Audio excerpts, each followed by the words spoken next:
Private jets, designer clothing, country club memberships. That's what federal prosecutors now claim tax dollars were spent on in a massive Medicaid fraud and money laundering scheme.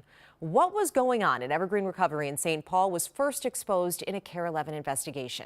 AJ Legault is here now with the breaking details in his investigation, Recovery Inc. AJ? That's right, Lauren. The just unsealed indictment paints a damning picture of fraud and greed, leveling charges of $30 million of overbilling at Evergreen Recovery. Winds of change and fortune as indictments unsealed in federal court detail a $30 million fraud conspiracy, a scheme allegedly orchestrated by the owner of Evergreen Recovery, Sean Grigo, and two top lieutenants, Heather Heim and Chantel Magadans.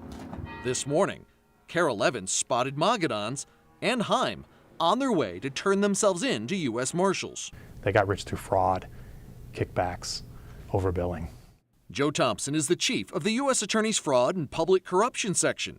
Lindsay Middlecamp is the lead prosecutor on the case. Months and years of systematic overbilling that is done intentionally with an intent to defraud Medicaid. Federal agents raided Evergreen in July following a series of KARE 11 reports that exposed allegations by clients and whistleblowers that Medicaid was billed for treatment services not provided or not provided as claimed. I was not in group all of those days. What would you call this then? Falsified records. In one case, KARE's investigation documented Evergreen initially claiming a man was in group treatment, appearing to participate, when he was in fact miles away committing a double murder. Some of the defendants were creating chart records that backdated months and sometimes even years to make it look like the charts supported the bills that had been submitted. It looks like the indictment lays out that in advance of a DHS visit, they held in essence an all-night document falsification party. That's one of the mechanisms of the scheme, yes. Blar agreed? Meanwhile, the owners, Grigo and husband David Backus, lived a lavish lifestyle of high-dollar cars and private jets. Backus is not named in the indictment, which charges Grigo with money laundering, using the fraud proceeds on designer clothing and handbags, including nearly $100,000 in payments out of company accounts to Louis Vuitton. And this was while staff members were not having their salaries paid. We never connect housing with treatment. That would be a kickback, and we don't do it. So that's what Evergreen told KARE 11.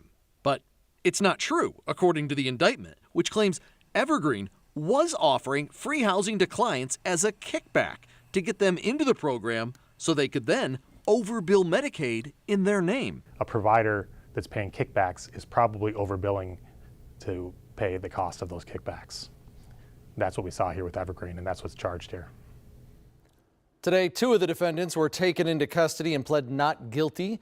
Sean Grigo, the owner, is supposed to turn herself in next week. She's apparently out of state.